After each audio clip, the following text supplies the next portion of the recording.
If you believe the stories, mankind's pride gave rise to the Darkspawn. Countless in number and toxic to all life, Darkspawns search endlessly for an archdemon. When they find one, Darkspawn armies surge up from their corrupt barrows beneath the ground, and a blight begins. Grey Wardens are the only warriors capable of destroying an archdemon, and history always honors the one who sacrifices all to kill the beast. In the fifth blight, the Warden was the hero of Ferelden. Youngest child of Ferelden's powerful Terran Kusland. Betrayal saw the Kusland's ancestral castle burn, and the Terran and his wife slain. Duncan, a Grey Warden, helped the young noble escape to a new life with the Wardens. The allied Ferelden and Grey Warden forces met in Ostagar, where King Kaelin's armies and a host of Wardens gathered, ready to destroy the Darkspawn. But valor turned to despair as Loghain betrayed his king. Kaelin's forces were slaughtered, and the South was lost. The hero, now a full-fledged Grey Warden, survived with the aid of Flemeth, the mysterious witch of the wilds. Joined by Flemeth's daughter, Morrigan, and a Grey Warden named Alistair, the hero set out to build an army strong enough to abolish the Blight. With the traitorous Loghain now seated on Ferelden's throne, the Warden sought help from the influential Arl Eamon of Redcliffe. However, they arrived in Redcliffe to find the town under siege. As each night, undead rose in waves and assailed the battered village. With the hero's help, the people of Redcliffe stood fast against the undead horde. The Wardens reached Arl Eamon's castle only to find the Arl lying at the edge of death, and his court fallen into madness. To save his father's life, Eamon's young son, Connor, had made a deal with a demon, and quickly fallen victim to its possession. The hero intervened, freeing Connor from possession, and breaking the demon's hold over Redcliffe. But deals with demons are never straightforward. The demon agreed only to save Eamon's life, not restore him to health. Arl Eamon needed a miracle to recover. The hero located an urn containing the sacred ashes of Andraste, which were said to cure any ailment. The urn was protected by ancient traps, tests of will, and a dragon-worshipping cult that wanted to twist the urn's power to its own ends. The urn remained pure, but mysteriously disappeared after the Wardens departed. Only the temple dedicated to it still stands. With a pinch of the ashes, the hero restored the Arl to health. Informed of Loghain's treachery, Eamon swore his political and military support. The circles of Magi are bound by oath to aid the Grey Wardens in times of blight. However, Lake Calenhad's tower could offer little help. One of its mages, Uldred, had become possessed by a pride demon and was twisting other circle mages into abominations. The hero fought to the top of the tower and defeated Uldred, saving the remaining mages. Grateful for their lives, the mages joined the Warden's army. The allies gained at the Circle were not the only soldiers to join the Warden's forces, however. Dalish elves don't usually make alliances, but even deep hatred can be set aside in the face of oblivion. An ancient curse was destroying Ferelden's largest Dalish clans, turning the elves into werewolves. Zathrian, the clan's keeper, claimed that the cure required the heart of the great wolf, Witherfang. Years before, Zathrian himself had afflicted a group of humans with the curse that now ravaged his clan. As long as he lived, the curse endured. The hero freed the werewolves from the long-standing curse, and the Dalish joined the Warden's forces. Blights may happen hundreds of years apart, but the dwarves who live below the surface of Thedas fight Darkspawn every day. No one is better schooled in battling Darkspawn than the warriors of Orzammar, except perhaps their allies of old, the Grey Wardens. The hero arrived in Orzammar in the wake of King Endrin's death to find political factions fighting for control control of the dwarven capital.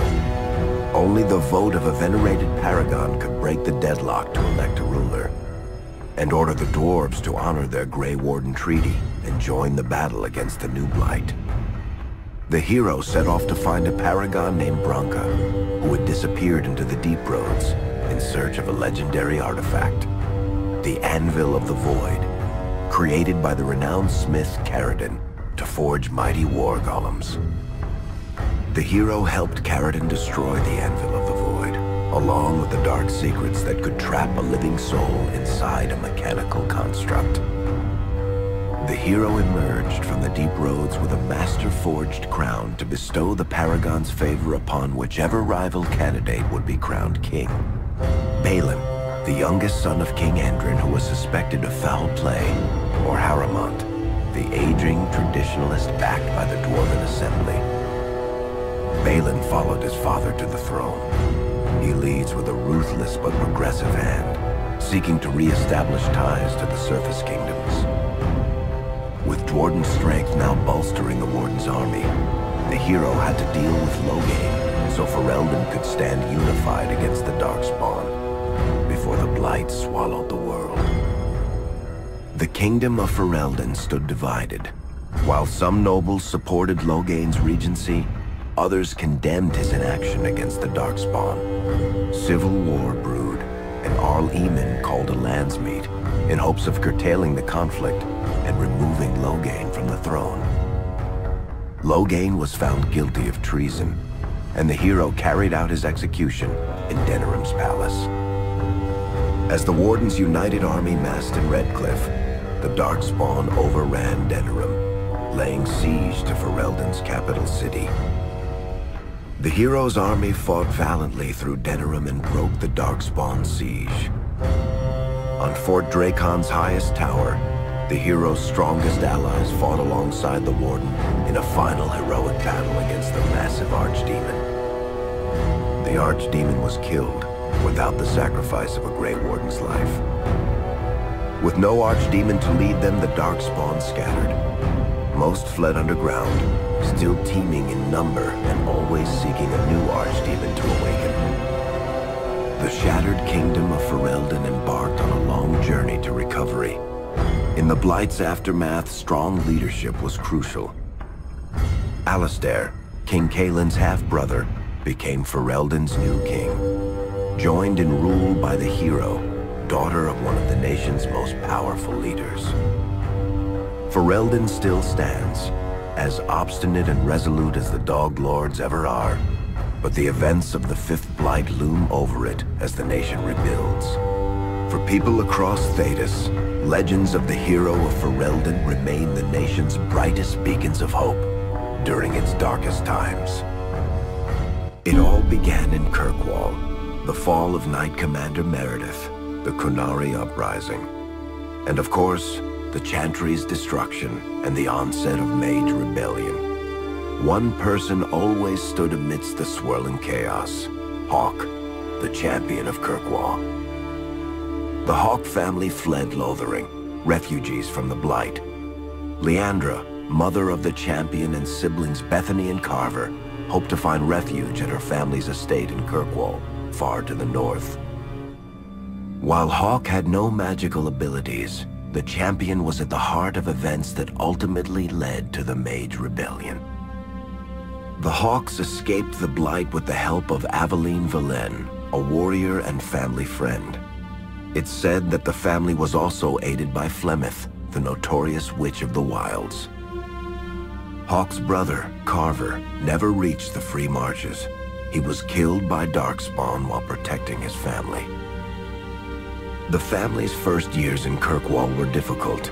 Leandra's brother Gamlin had lost the family fortune. The Hawks lived in poverty, forced to indenture themselves in return for entrance to the city. To pay off the debt, Hawk was forced to work for a gang of smugglers. All the while, Hawk and Bethany did their best to hide Bethany's magic from the Templars. Opportunity eventually struck in the form of a dwarf named Bardrin Tethras, who was planning an expedition to the Deep Roads. It was a long shot, but with gold gained from the expedition, Hawk could free the family from its criminal creditors and further Templar scrutiny. Hawk met a rogue Grey Warden named Anders, who possessed detailed maps of the deep roads. These maps were crucial to the expedition's success. Once Hawk obtained them, everything else fell quickly into place. Bethany joined Hawk on the expedition. The siblings found ancient dwarven treasure and a statuette formed from a strange red lyrium. Bethany fell victim to the blight that suffuses the deep roads, but Anders led her to a group of Grey Wardens who were able to save her life. The gold Hawk recovered from the deep roads brought back Leandra's stately childhood home in Hightown. The Hawks had barely settled into their new home when Leandra was murdered, a deeply sinister and twisted killing. Hawk hunted down Quentin, the blood mage responsible, but could not prevent Leandra's death. Leandra's tragic death was part of a critical problem facing Kirkwall. Rising tension between the city's mages, who felt increasingly oppressed, and Templars, who grew increasingly suspicious of their activities. Adding to the strain, a large contingent of Qunari had also established themselves in Kirkwall, much to the growing discomfort of the city's rulers. After their dreadnought was shipwrecked many years before, a group of stranded Qunari were allowed to remain in a cordoned-off area in Lowtown. As time passed, the Qunari made no effort to return home, and offered no explanation about why they remained. Tensions rose to a breaking point. Revered Mother Patrice, convinced the Qunari were a threat to the Chantry's faith, incited violence between the Qunari and the Kirkwall populace. Hawk knew that Patrice would bring about unnecessary conflict. Though the champion tried to stop her, Patrice orchestrated the murder of Seamus Dumar, a Viscount's son and a recent convert to the Qun. When her crime was discovered, a Qunari assassin killed her. After Seamus was murdered, the Arashok of the Qunari group lost patience with the humans of Kirkwall. They would now submit to the Qun or die. The Qunari struck hard and fast. They took the palace in Hightown and beheaded the Viscount to immediately quash any resistance. Aided by Knight Commander Meredith and First Enchanter Orsino, Hawk reached the palace and stood toe-to-toe with the fearsome Qunari leader. Hawk fought the Qunari leader. The fierce battle resulted in the Arashok's death and the liberation of Kirkwall from its brief occupation. The Qunari quickly withdrew from the city entirely. Hawk saved Kirkwall and earned the grudging respect of the city's Templars, mages, and nobility, along with the title that history remembers, the Champion of Kirkwall. Kirkwall's problems were still not over, however. After Viscount Dumar's death, Knight Commander Meredith took power and blocked all attempts to appoint a new Viscount. Under Meredith's command, the Templars tightened their grip on the mages, planning to suppress what Meredith saw as a growing rebellion. Anders, who spent years fighting for justice and freedom for his fellow mages, saw that the time for negotiation was past. He destroyed Kirkwall's chantry, killing hundreds, including Grand Cleric Elthida. This single act began a rebellion that spread from circle to circle, until all circles of Magi had risen up in defiance against chantry rule. Though Anders had done the unforgivable, something stayed the champion's hand. Anders survived the day, although many others did not. Fighting spread swiftly through the city. Some mages rebelled openly, many of them succumbing to possession. Templars turned their swords on mages who rebelled and on those who did not.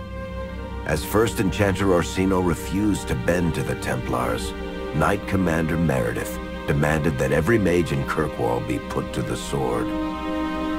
Hawk saved many mages from Templar blades, keeping them from succumbing to possession or the temptations of blood magic. In the end, however, Hawk was forced to strike down Orsino, who had betrayed his own values by resorting to blood magic himself. The battle proved one thing. Knight Commander Meredith had gone mad. Hawk saw the truth of it when Meredith unsheathed her sword and the red lyrium idol from the deep roads was embedded within it.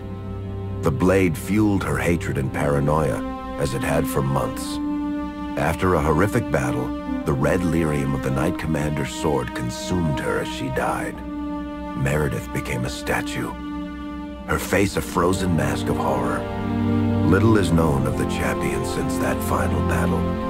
However, Hawke's story lives on in legend and song. Memories of the indelible changes the champion of Kirkwall brought to the face of Thedas. The Mage Rebellion in Kirkwall was felt throughout Thedas, the news spreading like wildfire. The Templars clamped down in response, but each new restriction only made things worse. Led by Grand Enchanter Fiona, the mages voted for independence. The Circle of Magi would govern itself, without the Chantry and especially without the Templars. The result was cataclysmic. 2 circles were destroyed. Those within killed to the last mage, before the rest fled into the wilderness. Perhaps the mighty empire of Orlais could have intervened in the war before it began, but that was not to be. Grand Duke Espard began a deadly civil war against Empress Celine, vying for the Orlesian throne.